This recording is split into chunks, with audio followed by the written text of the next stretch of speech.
Good morning అందరికీ. ఈరోజు speciality వచ్చేసి గలీలియో, మనకు తెలిసిందేనా, టెలిస్కోప్ని ఇన్వెంట్ చేశానమాట. ఈయన పుట్టి మ్యాక్సిమం 300 ఇయర్స్ దాటినా సరే ఇంకా ఆయన తెలుసుకుంటున్నామంటే ఆయన చేసిన ఇన్వెన్షన్స్ బట్టే. టెలిస్కోప్ గురించి అంటే ఇప్పుడంటే చాలా మెషిన్స్ వచ్చినాయి, కానీ అప్పట్లో టెలిస్కోప్తో మనం ప్లానెట్స్ కానీ స్టార్స్ కానీ సూర్యుడి పైన ఉన్నాయి కానీ అన్నీ చూసుకునే అవకాశం ఉండేదన్నమాట. ఇప్పుడు కూడా కొన్ని దేశాలు టెలిస్కోప్స్ వాడుతుంటారు.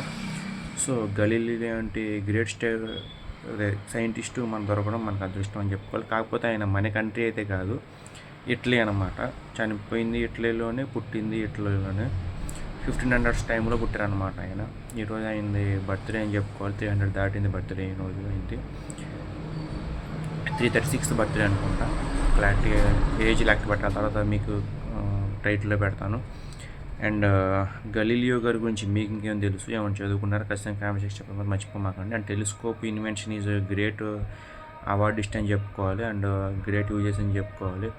టెలిస్కోప్ పెట్టి మనం ఎంత దూరమైనా చూసేవాళ్ళం. ఇప్పుడు మామూలుగా బ్రిటిష్ కాలంలో చూసి ఉంటారు, టెలిస్కోప్ పెట్టి అక్కడ స్టార్స్ కానీ గ్యాలక్సీని కానీ చూసి ఉంటారు. ఎక్కువ బ్రిటిషర్స్ టైంలో మనం చూసాం టెలిస్కోప్ని. అది మన సినిమాస్లో కావచ్చు, హిస్టరీలో కావచ్చు. సో మీరు ఎంతమంది టెలిస్కోప్ గురించి తెలుసు, టెలిస్కోప్ చూసారో ఖచ్చితంగా కామెంట్ చేయడం వల్ల మర్చిపోమాకండి. సో జోహార్ సార్, అమర్ రహే, సెల్యూట్ టు యూ. సో ఇలాంటి సైంటిస్ట్ అందరూ మన కంట్రీలో తక్కువ ఎందుకున్నారు, వేరే కంట్రీస్లో ఎక్కువ ఎందుకున్నారంటే, మన కంట్రీస్లో నేను ఇన్సల్ట్ చేస్తాను కాదు, ఇమిటేట్ చేస్తాను కాదు, టాలెంట్ ఉన్న వాళ్ళకి అండ్ నాలెడ్జ్ ఉన్న వాళ్ళకి అవకాశాలు తక్కువ. అండ్ ఎవరైతే మనీ ఉన్నారో అండ్ బ్యాక్గ్రౌండ్ ఎక్కువ ఉన్నారో అండ్ వాళ్ళకి ఎవరైతే బాగా సపోర్ట్ ఇస్తున్నారో వాళ్ళకి ఎక్కువ, కానీ అసలు నాలెడ్జ్ వాళ్ళకి లేదనమాట. సో అందుకని వేరే కంట్రీస్కి వెళ్ళి అక్కడ సరిపడిపోయి అమెరికా లాంటి కంట్రీస్ లేదా ఇటలీ లాంటి కంట్రీస్లో మనకు ఉన్నాం అనమాట.